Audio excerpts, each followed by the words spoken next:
The moment my mother's knees hit the floor, I knew that one single sheet of paper had just done what 15 years of silence never could. It had finally told the truth. My name is Ingrid, and for most of my life, I was the invisible daughter, the one people forgot at family gatherings, the one who got the leftovers while my sister got the feast. But last week, at my parents' 40th anniversary party, surrounded by 30 confused relatives, I stopped being invisible forever.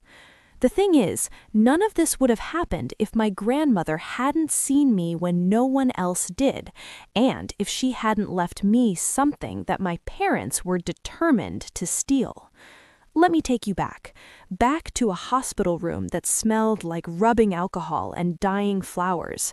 I was 17, sitting next to my grandmother Margaret's bed, holding her paper-thin hand.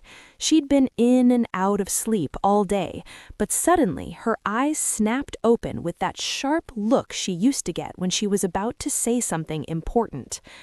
"You're the only one who shows up, sweetheart," she whispered. Her voice sounded like dry leaves rustling.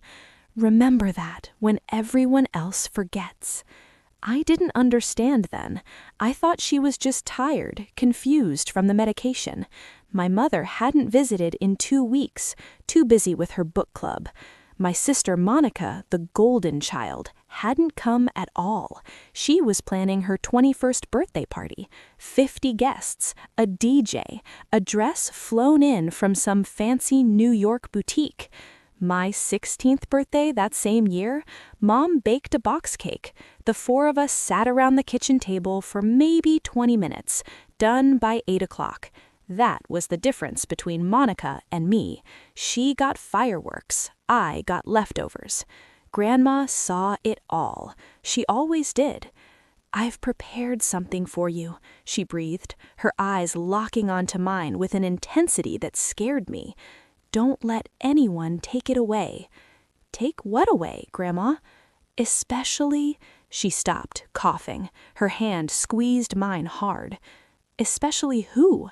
But she just shook her head and closed her eyes. I thought she was rambling. The nurses said the morphine made people say strange things. I kissed her forehead and promised I'd be back tomorrow.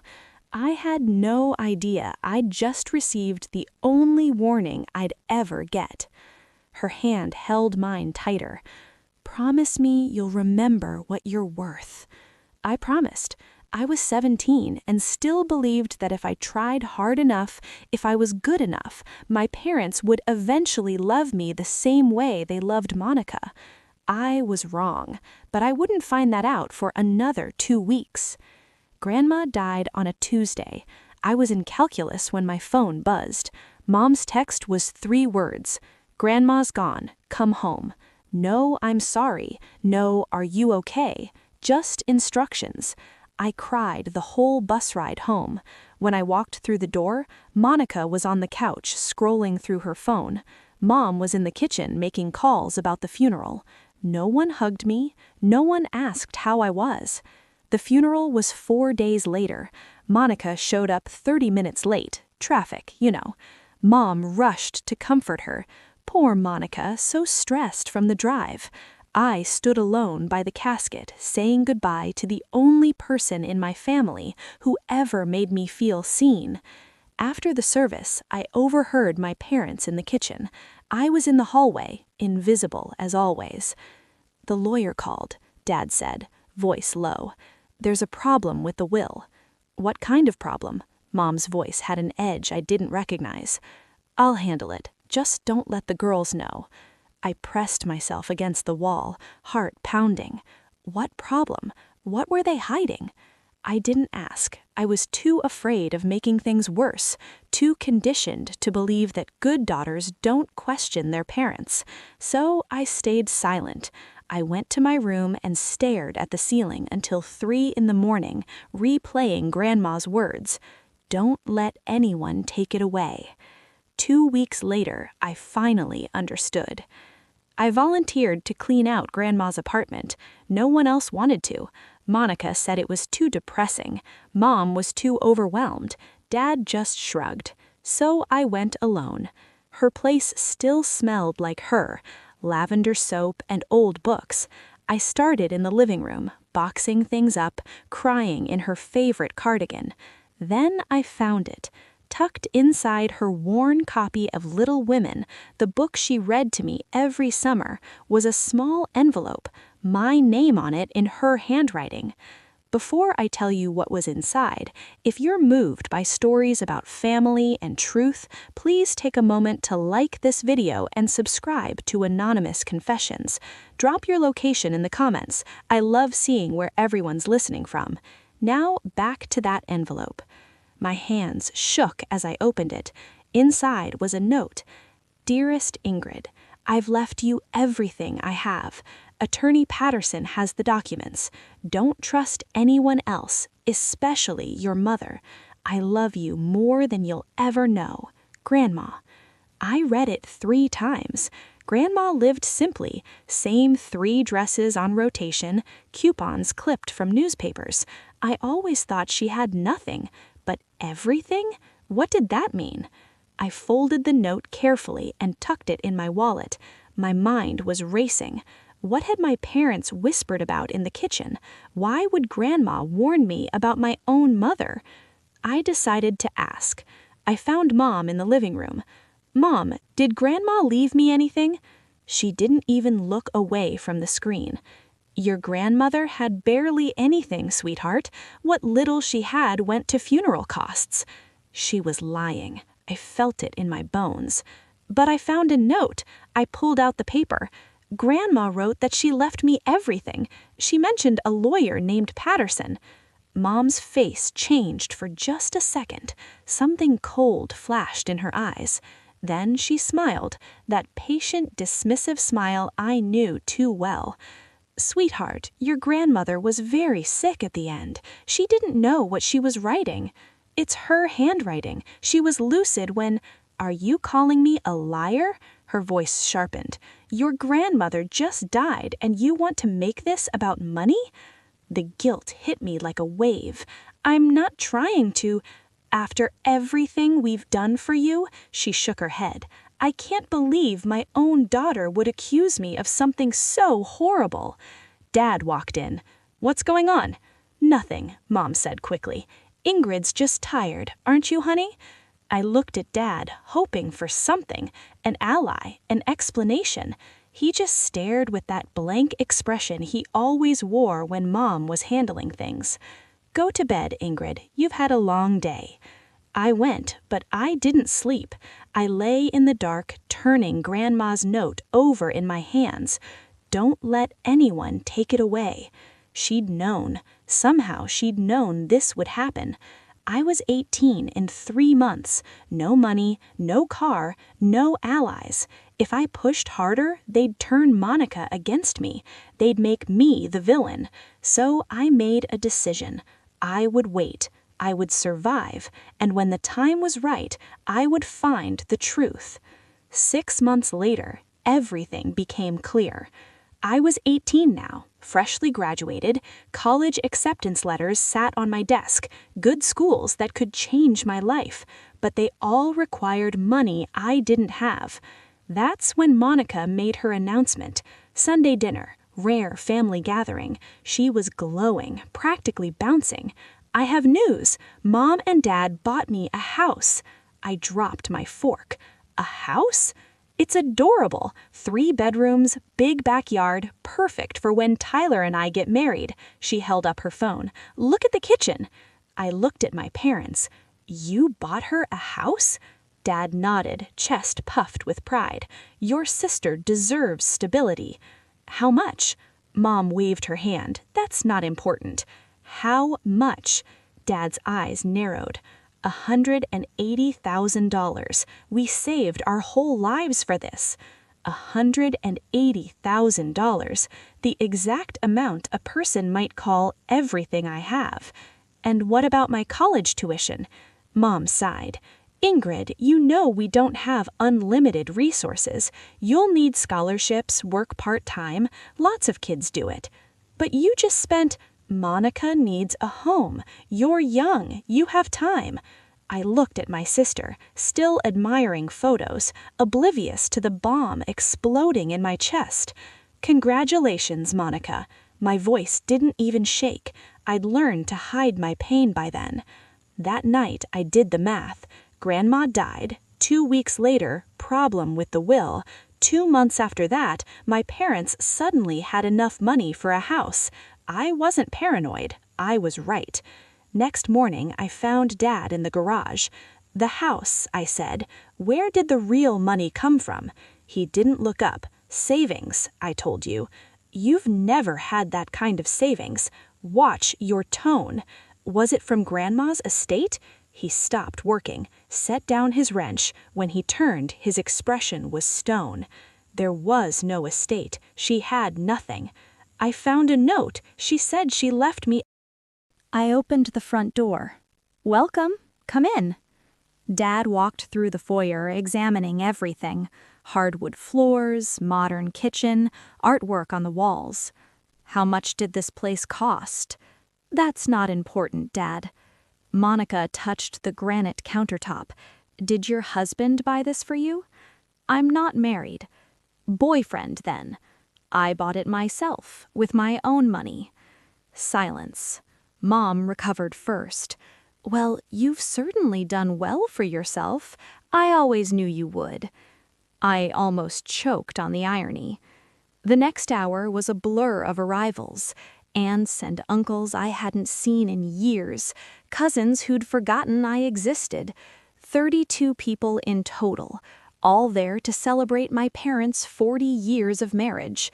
None of them knew why I'd really agreed to host. I circulated, smiled, played the gracious hostess, waited. The envelope sat in the closet, patient as I'd been. Soon the party was in full swing. Dad clinked his glass.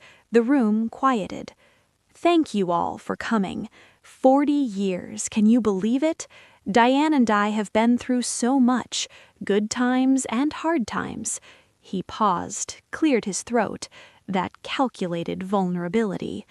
"As some of you know, we've faced challenges recently. Financial setbacks, health issues. We've had to downsize." Sympathetic murmurs. Mom took his hand. "We actually have a small announcement. We've lost our home, and we were hoping—" She turned to look at me. Every eye followed. "We were hoping our daughter Ingrid might let us stay here with her, because family takes care of family." My stomach clenched. There it was, the ambush. "She has this beautiful big house," Mom continued, "and we're her parents. We raised her. Everything she has, she owes to us." Monica nodded eagerly. "It's the least she could do, really, after everything Mom and Dad sacrificed." The guests watched me, waiting for the good daughter to say yes, to fold under pressure. I set down my champagne glass. "Is that so?" "Of course, sweetheart." Mom's smile was triumphant. "Blood is thicker than water, you understand?" I stood up. "I understand perfectly. And since we're making announcements in front of family, I have one of my own." I walked to the closet. The envelope was exactly where I'd left it. Time to end this. I returned to the living room, envelope in hand.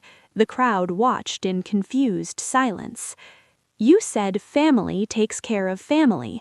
I agree, which is why I've prepared a gift for you, Mom and Dad." I handed the envelope to my father.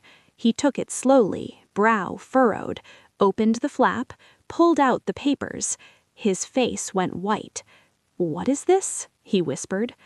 "Page 1, an itemized financial statement.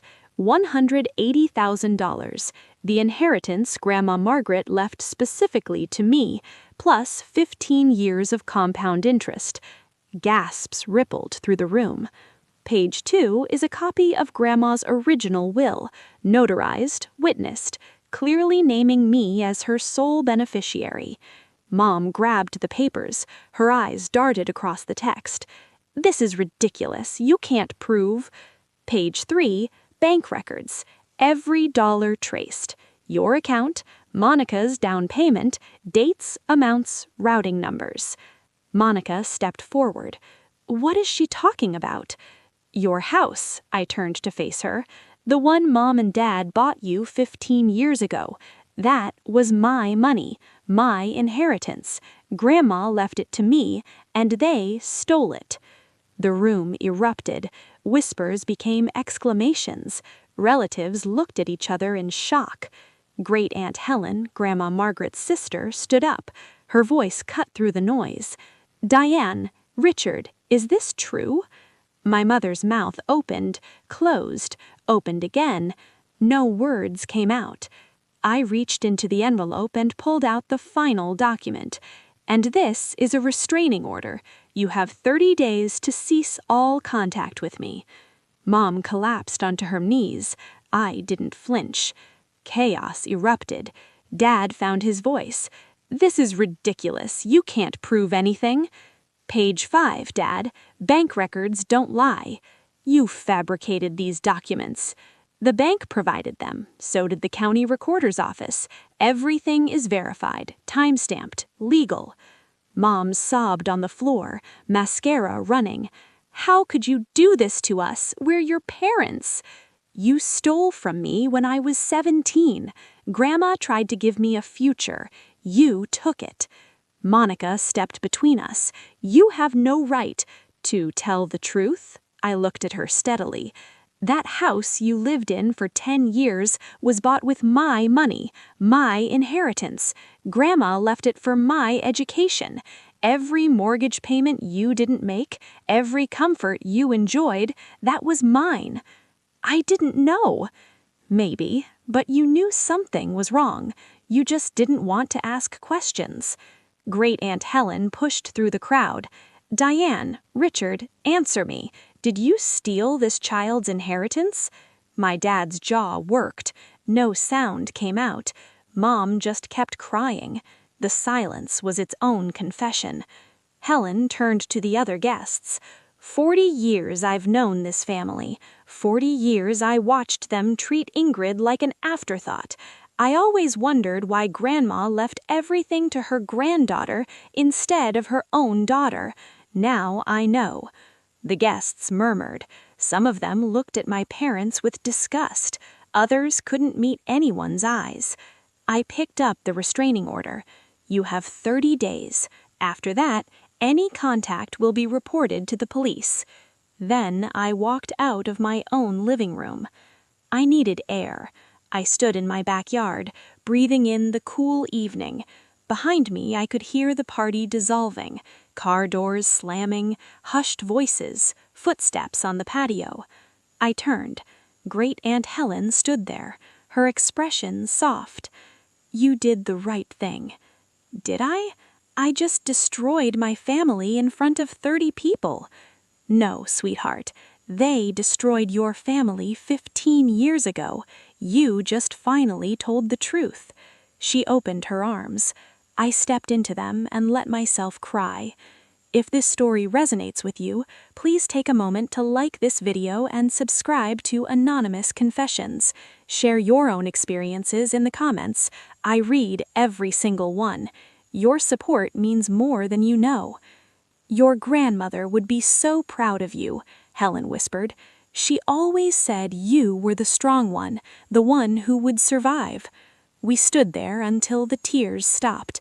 When I walked back inside, most guests were gone. Only my parents and Monica remained, huddled in a corner. I stopped in front of them. I'm not doing this to be cruel. I'm doing it because the truth matters, because Grandma's wishes mattered, because I mattered. Mom reached for my hand. Please, Ingrid, we can work this out. We're family. I stepped back. Family doesn't steal from each other. Family doesn't gaslight a 17-year-old into believing they're worthless. I spent 15 years building a life without you. I'll spend the rest of my life keeping it that way. I pointed to the door. Leave now. Dad helped Mom to her feet. Monica grabbed her purse. None of them said a word. The door clicked shut behind them. I stood in my empty living room, surrounded by abandoned champagne glasses and catering trays, and for the first time in 15 years, I felt free. The fallout came in waves, relatives I hadn't spoken to in years, some offering support, others demanding explanations. Aunt Helen cut contact with my parents. 3 other relatives did the same, not because I asked. They simply couldn't look at my parents the same way anymore. Then came the call I wasn't expecting. Monica. Her voice small, hesitant. I didn't know, I swear I didn't know where the money came from.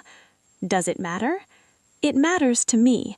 I'm sorry, Ingrid, for everything, for the way I treated you, for not questioning where that house came from. I sat with that for a moment. I don't need your apology, Monica. What I need is for you to take responsibility for your own life. Stop expecting other people to fund your existence. She started crying. I didn't comfort her. That wasn't my job anymore. We're not going to have a relationship. Not now, maybe not ever. But if you really want to change, stop making excuses and start making choices. I hung up. 3 months passed. Updates through Aunt Helen, my parents living with a friend, arrangement wearing thin, couldn't afford their own place, Social Security barely covered basics. The calculated amount I'd shown them, $180,000 plus interest, came to roughly $350,000. They didn't have a fraction. The restraining order held. No contact, no letters, no ambush visits. I donated $20,000 to a scholarship fund for first-generation college students. Named it after my grandmother, the Margaret Hayes Memorial Scholarship. Every year, it helps someone like me, someone who has to build their future from scratch because the people who should have helped chose not to. That felt right. That felt like something Grandma would have wanted. A year has passed now. I'm standing in my living room, the same room where everything fell apart.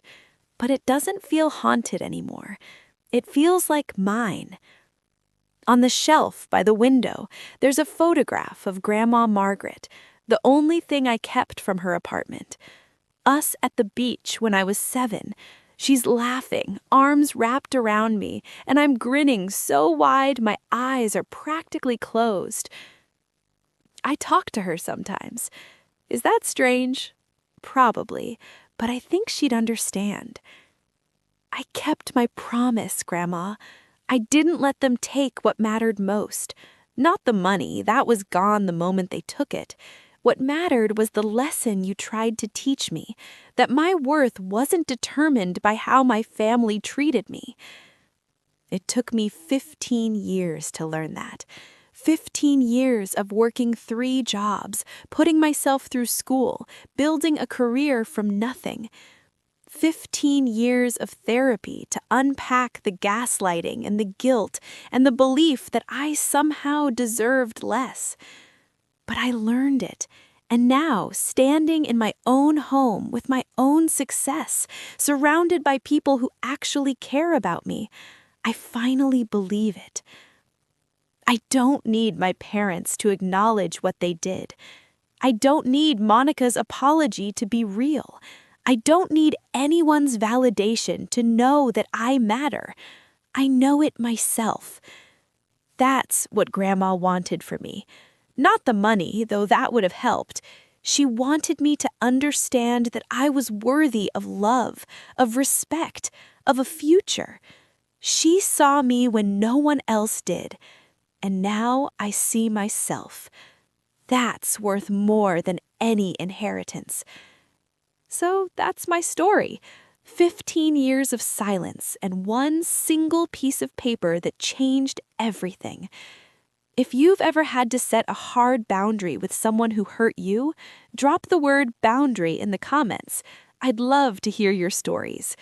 Until next time, take care of yourself and remember, you are worth more than how anyone treats you.